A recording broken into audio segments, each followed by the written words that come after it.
right, welcome back to the dungeon. And I think I need to change my podcast name or channel name because I'm doing more book reviews and interviews than movies. But in our dungeon today, and it's a full moon tonight too at the time we're recording this, so God knows what kind of deviant sick shit's gonna happen in this show. But we have Jesse D'Angelo with us. Jesse, how you doing? Hello, how you doing? Good to be Doing here. good, doing good. Well, let me say you are an author, obviously, and illustrator, born in New York, raised in California, currently living in Tennessee with your family. You are a veteran of the film and television industry, and one thing that I think is really interesting is you also worked with law enforcement as a sketch artist on multiple criminal investigations. That's really cool. I used to be in forensics. I used to do like forgery detections and question documents, examinations, stuff like that. So I Cool. wouldn't mind touching on a little bit of that. But you obviously write books because you're going to talk about your new book. Just dropped last week, I think. Yeah, You also, Friday. yeah, this past Friday. So it is at the time of this recording and the time you're hearing this, it has already hit the shelves. You also make pizza and meatballs from scratch. I'm not going to ask you where you get the meat. I try. I, Yeah, yeah, no, when I can, I make it from scratch, but most of the time these days I'm lazy and I just order pizza like everybody else. yeah, there we go. Pay someone else to do it. Hell.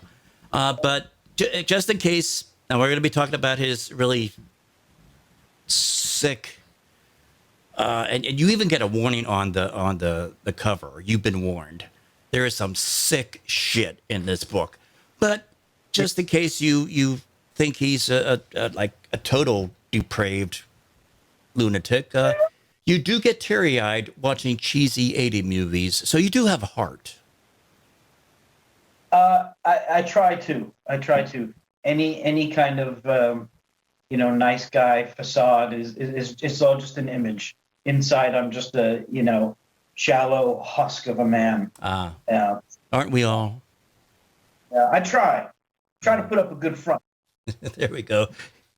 Sincerity is what's it? Groucho Marx I think said sincerity is so if you could fake sincerity, that's or something like that. I don't know what I'm talking about. I'm shooting at my ass. Uh, With that quote, yeah, yeah, it sounds like something Groucho Marx would say. yeah, Sincerity, clever, something more clever than I'm thinking of off the top of my head. But yeah, yeah. So somebody email me and and correct me like that. There we go. Send me some hate mail. You don't know what you got, man. Uh, but anyway, uh, we the new book comes out now. What evidently there's a big part. It's hell is a really big party town. pretty much. Well, I mean, the idea for hell in this book is like it's basically just Earth, but like a little bit crummier. So they've got their own governments and infrastructures and currencies and hit shows and celebrities and they've got their own cultures going on in hell. But it's just there's nothing terribly exciting about it. It's basically like 1980s Detroit. you Okay. know. Uh, so it's kind of seedy, and all the criminals and bad people go there, but there's not fire and brimstone or anything like that. But Okay. there is this tournament that's kind of a gladiatorial thing, or like a MMA thing, like the UFC, but instead of fighters going and fighting in a cage, it's this boogeyman championship thing where these boogeymen go into the real world and kill a bunch of teens and basically enact the plot of every slasher movie, but they're doing it. They're sports superstars, basically. So it's a whole culture of violent sports entertainment in hell. So That's wild. that's the idea. Okay, so we base it this book, "Dying Sheep." I had my font is really small. And my eyes are not as young as they used to be. Okay, yeah, "Dying Sheep," and it's based in it's a novella.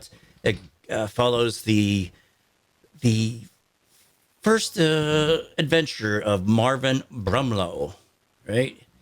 And he's sort of like a very prominent and famous serial killer here on Earth until he gets Yep. taken down, and yeah, he goes to hell. And And he just you think he had fun on Earth? Oh, he's gonna have a blast down in hell, right? Yeah, Marvin is the narrator of the story. It's all told first person from Mm-hmm. his point, and yeah, he is just unapologetic. He's having a blast. So it's a spin on the typical Friday the 13th kind of story, where it is a very simple thing where there's a big ugly boogeyman character and he hunts a bunch of kids one by one, but this time it's told from his perspective, and it's a sport, so it's very violent, it's very gory, but there's also a lot of satire to it, Mm-hmm.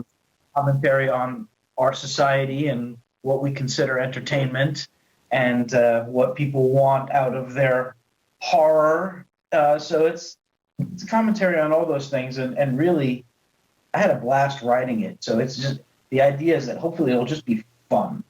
I don't want people to take it too seriously. It is what it is. Not with any Pulitzers, but it's just like if you like 80s slasher movies and you want to just have a good time and not take it too seriously, not have to think too hard, just that's the intention. Right, right. And that's, I mean, there's a place for that, for like, how we call it, like highbrow horror or something like that, where you have to think about something or try to figure out the symbolism or the social commentary. But I mean, this one, as you said, referred to, does have a bit of a social commentary, but it's a very it's you get what you get. You get what you're looking for. You know what you're getting into just by, I mean, the cover on a book, like I said before, even warns you. It's like you've been warned. All right, so don't be pissing and moaning that this is some kind of because you knew what you were getting into, at least a little bit, when you went down this path. Hopefully, at least you know that you're about to read something very, very over the top violent. Hmm.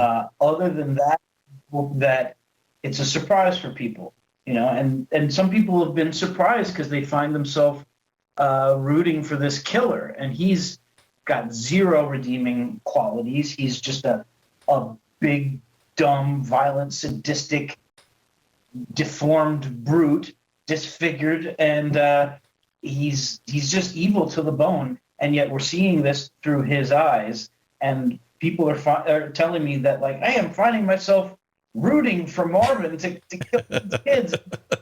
Like, well, yeah, well, that's what happens with like the Freddy and Jason movies, is that the killer is more interesting than the kids, and so we inevitably get on the side of the killer, even though we know the killer is bad and that the goal of the movie is to kill him at the end.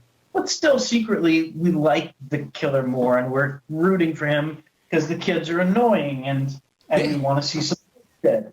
So, that just happens. If you're doing your job well, hopefully that just happens. So, Yeah, it's cool that you're getting it from the killer's point of view, because I mean, they're of all the Friday 13th movies and Jason's and Freddy Krueger's and uh, uh, what's some other, Texas Chainsaw, stuff like that. Yeah, your people was like, what's his motivation? What's driving this person? And it's from the book and sort of like the internal dialogue that Marvin's doing. Yeah, he's throwing it through the no other choice or other no other reason than just the thrill of it. He just loves the hell out of it. And well, he's also doing it for the money, right? yeah, Because he's once he gets to hell, he knows that, hey, I could make a killing with this, literally. he's a sports star. He's like the UFC heavyweight champion. Hmm. He's to go into the world and kill these kids. And so, if you watch those 80s movies, which I love, And even though I don't think they're like great movies, there are tons of holes and inconsistencies in them and whatnot. But still, you watch them and they're fun. But if you start asking questions about them, they don't make sense. Like, why is Michael Myers killing all these people? Okay, well, in the sequel, John Carpenter is like scrambling, like, Laurie Strode is his sister, sure. Yeah, go with it. So she's his sister. And so why is he evil? Why is he the boogeyman? Why did this little kid just suddenly, like, we don't know. Now, before you say anything, I like it that way in Right. Halloween. I don't want explanations in Halloween, and neither did John Carpenter. And that's why it worked, because you're watching this and you're going, how did this happen? How is he evil? Is he supernatural or is he just a man? Like, we don't have any of these answers, right? Right. And in that, it really works. But then the same thing with Freddy, with Jason. Why is he coming back from the grave?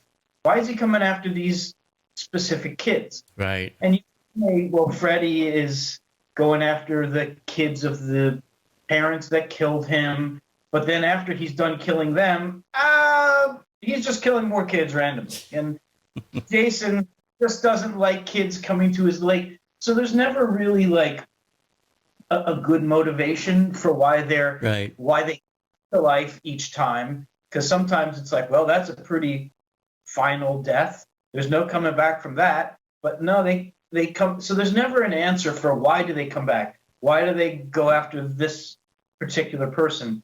And so I thought, well, in this one, I'm gonna give a reason why he comes back and why he's going after these kids, because it's his job. Because people are cheering for him and eating popcorn and saying, "Yeah, I can't wait." It's a game show. Right. So, well, people have said it's a game show.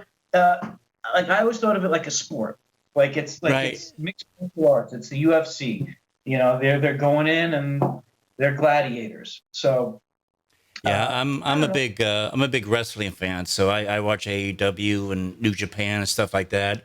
And even when they interview like the heels, they're like, "What do you like? Do you like being a heel or a babyface?" And they always usually say, "I love being a heel," because the heel gets to do more, gets to have more fun, gets to get away with more things. Yep. Yeah. Yeah. So when you have something like Jason Voorhees, or like what I'm going for in this, it's like you can kind of live vicariously and allow yourself to be in the mindset of somebody who doesn't care, who doesn't have any consequences to his actions, can get away with anything. If someone annoys him, he could just rip them into pieces. You know, it's like a wish fulfillment fantasy. We all have someone in our life that we'd like to just grab. Oh yeah. Punch.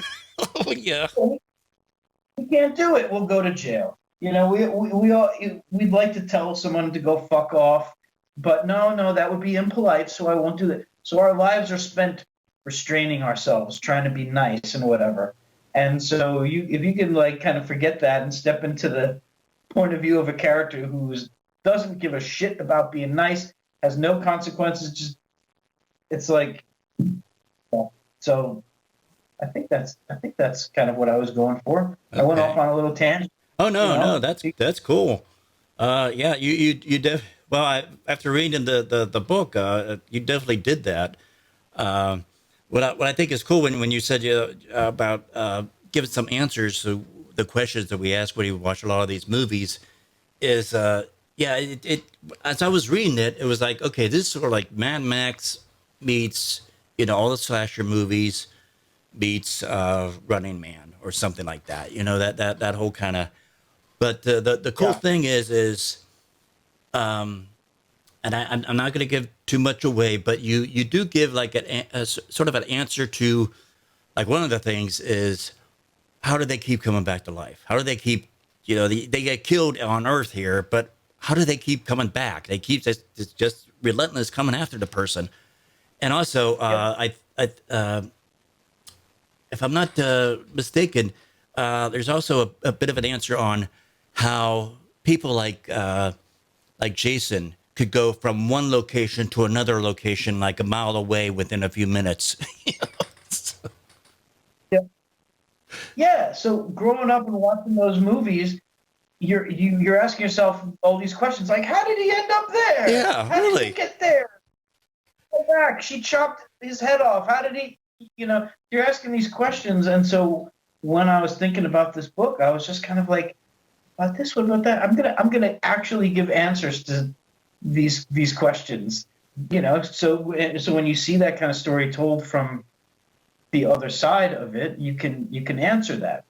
But when you're always from the victim's point of view and the killer is out there, you never know what's going on because you're only seeing what they see. Right. So it was fun. It was a lot of fun. I just breezed through it. It was quick and fun to write. Okay. So Now, how long did you spend on, like how many edits did you have to go through, or whatever? Typically, how long did it take you to get this whole story flushed out and worked out on paper?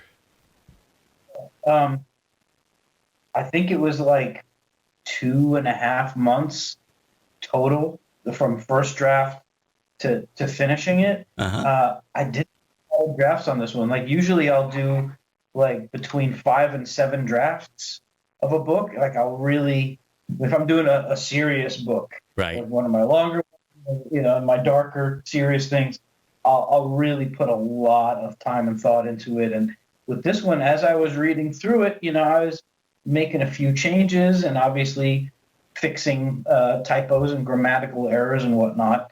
But I think I wound up only doing like 3 drafts.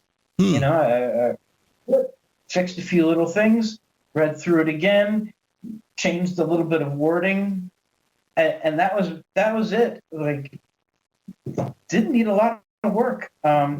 So yeah, it was fun. It was easy. Wow. Yeah, So, it just kind of came out. Yeah. so as a So writer and an editor, how do you get through because when you have a project, I would think that you got your eyes on this project for so long that did you take like breaks and stuff like that? How did, as a writer and editor, how did you maintain that fresh approach to the book and not get either like sick and tired of it, or maybe maybe not see something that was there because you were so involved with it? um, God, I wish I could say there was some technique um, to do that, but really, I can't take credit for it because what happens is I don't really have much choice in the matter, and what I mean by that is like if I'm thinking about a book, I can't get it off my mind, and if I don't sit down and write it, it feels to me like the book is like standing over my shoulder, leaning Mm. down into my ear and going, "What are you doing? Write me. Write. Sit down and write. Write. Uh, That scene with the werewolf kills the guy. Write the scene with the werewolf. Write the scene." And it's like nagging in my ear. And when I hmm. walk around, I can't get out of my head. So if I have an idea that I feel is a winner and I've made the decision to write it, it's on. I don't have to like get myself up to like, oh, I have to, work myself up and, force myself to write. It's like I'm just like I can't stop, you know. Okay. But where I do that would be like in the planning stage. So I've got a lot of books in my mind that I want to write or I plan to write, and some like I get ideas where I'm like, okay, will this be a good book? Will this be a good short story? Is this even a good idea at all? And I'm like thinking about all these ideas, and that's where I really like question the stories and try to pick them apart and say like, is this something I want to spend my time writing? Is this something people are gonna like to read? Is this original? Do I like, so I'm asking all these questions, and if I find that I'm not super passionate about it, I just don't pursue that idea, right? But if I have an idea that I think like, oh, this is a really good idea, I can't get it out of my mind, then it's like, yeah, I'm doing it full throttle, and I can't stop myself. So Okay. yeah, So is it like as you're writing it and you're in a sense getting it out of your brain or off the shoulder and and out through your hands? It always sounds therapeutic. It's like, okay, this thing is nagging at me, and I got to get it out. I got to get it out of myself and out into the world. absolutely. I mean, it's absolutely therapeutic. I'm writing for other people. I'm trying to sell my books, but if I didn't enjoy it myself, I wouldn't do it. Hmm. So when I'm in a story and I've got it in my head and I'm writing, that's my happy place. It's not work. I don't write anything that's an assignment. I don't write anything that I don't want to write. At least at this stage in my career, like I'm just writing what I want and what I'm passionate about. So when I sit down to write, it's like I'm in my happy place. I'm in control. Life is like you don't have control. There's so many things you Right. don't have control in life. You got to pay your bills. You got to go to your day job. You get sick, you can't do anything. You got to wait it out. There's so many things. The majority of your life you spend just not having control, just doing the best you can. But when you're writing fiction, it's like, okay, this is my little bubble. It's your world. I'm my world. I'm in control. I can do whatever I want. Have these create whatever characters I want. Put them in whatever situations I want. Get my own imagination into it and see the pictures in my head and see it unfolding in my head and do my best to translate that onto the page so that when someone reads it, they feel the same way that I feel when I'm thinking about it.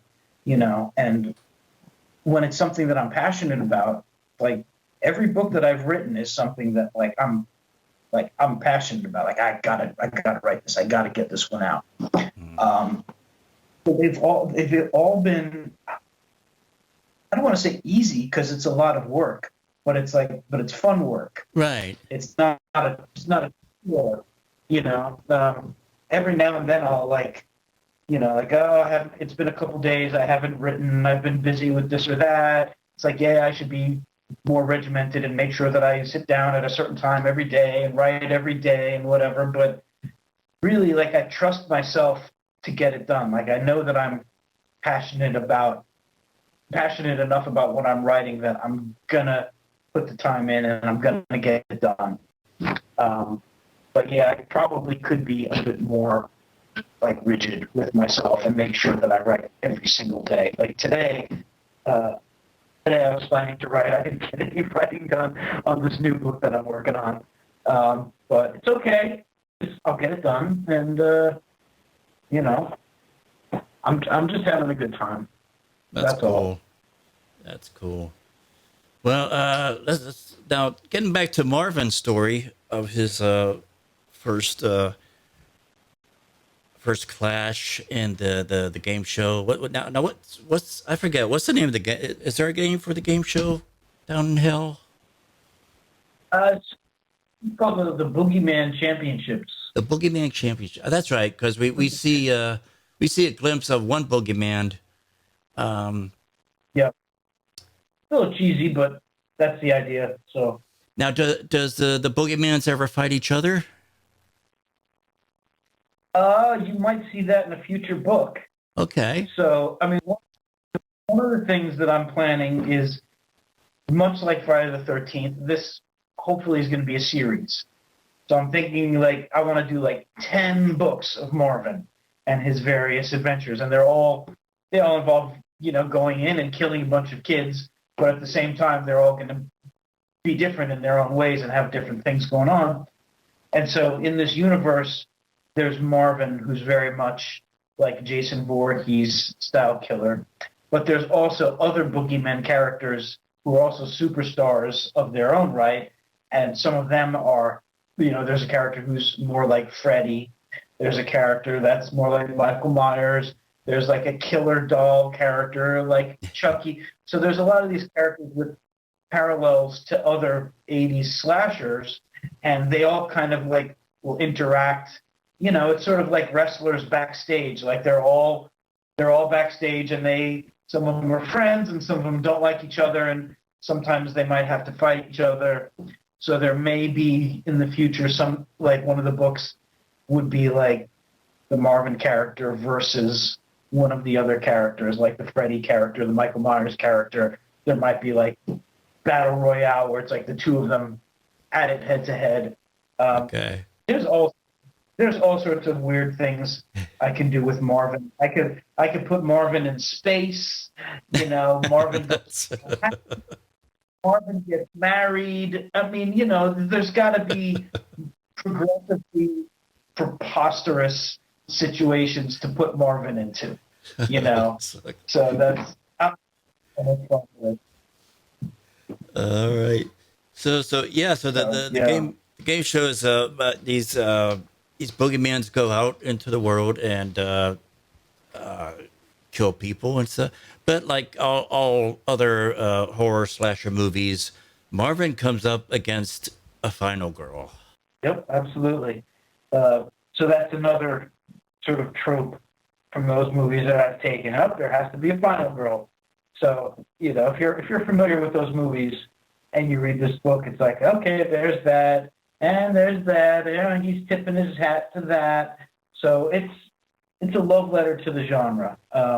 It's a satire of the genre, but it's also a love letter. If you love those kind of movies and extreme horror books, and you want to just see like really brutal, creative kills and over the top kills, you know, that's what I'm going for with this one. So hopefully it will disgust and offend.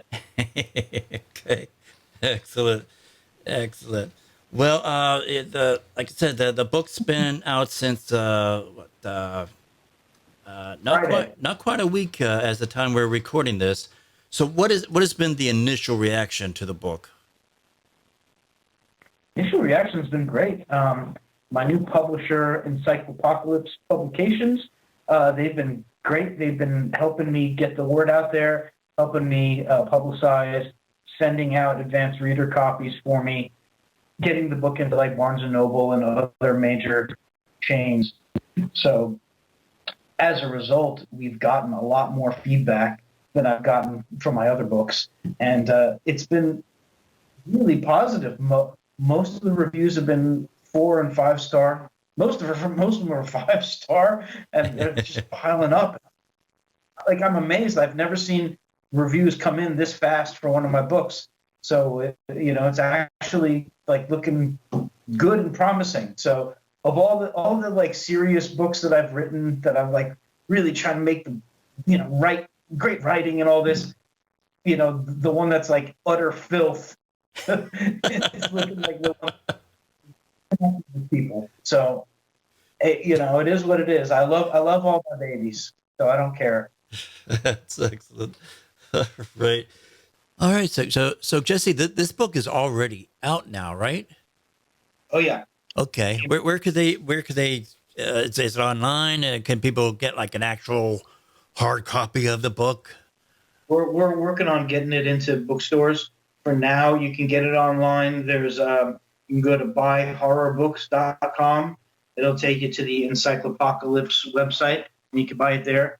It's also available through Amazon and BarnesandNoble.com. Okay. It should be in some bookstores pretty soon. I'm not sure which ones exactly, but for now, yeah, buyhorrorbooks.com is the best way. Okay. And they could order, and they will get shipped to them an actual copy of the book, right? Yeah, they look good too. The nice glossy copies that I've gotten look primo. I'm very happy. Yeah. Cool. Now, is there any plans on putting the book on like Audible or make like an audio book of it? Yep, we're talking about that. They're starting to cast the audiobook. So they're going to have a few people come in and read like a chapter and see how it goes. It's got to be someone with a great great, deep, kind of villainous voice because it's told from the villain's POV. So Ah, I'm really looking forward to that. That's going to be fun. excellent. So the audiobook will be like immersive of so it's not like just somebody in a booth reading this. You got actual voice characterizations and stuff like that. Yeah, you gotta put a little stank on it. Yeah. You gotta give it. So yeah, I don't want somebody just reading it flat. No way. Right, right. Yeah, Well, fun. I don't mean to test you on your stank, but do you do you have a like a favorite passage of the book or something that you could give us just a little morsel of what they could expect in Yeah. a dying sheep? Well, I thought about I thought about it. There's a lot, but really, I think kind of a good way to start is at the beginning, and Okay, it's. I'm just going to read you the very beginning of the book. Like the okay. first page. First page. That's what they'll give you online, so you can see if this sounds like something that would be up your alley, folks. All right. Put on my reading glasses. No, I got to keep it far away. I'm getting old. I need reading glasses. Okay, there we go. Tomorrow I fry. They're going to walk me to that chamber, strap me down, and open a curtain so an audience of angry and weepy faces can see me. They want to watch me suffer, to hear me beg for my life, to see the fear in my eyes. Ha! Good luck, assholes. I tried to kill myself before, remember? I got no fear of death. Bring on that chair. Bring on the lightning. Never cared about anything before in my whole life, so why should I care now? I had a good run. I've stalked the streets and lanes and alleyways, terrifying the public. For the past 5 years, I was the shadow man, killing killing anyone and everyone without giving a fuck. Before they caught me, I was a phantom, a faceless beast in the night. Who was I? Where was I? When would I strike again? Oh, yes, all the little sheep trembled in fear, and I fucking loved it. After they caught me, I graduated to legend status. That first news footage of me in cuffs being led into the county courthouse must have scared people shitless. This here country boy was 7 feet tall and the outright ugliest sumbitch you ever saw.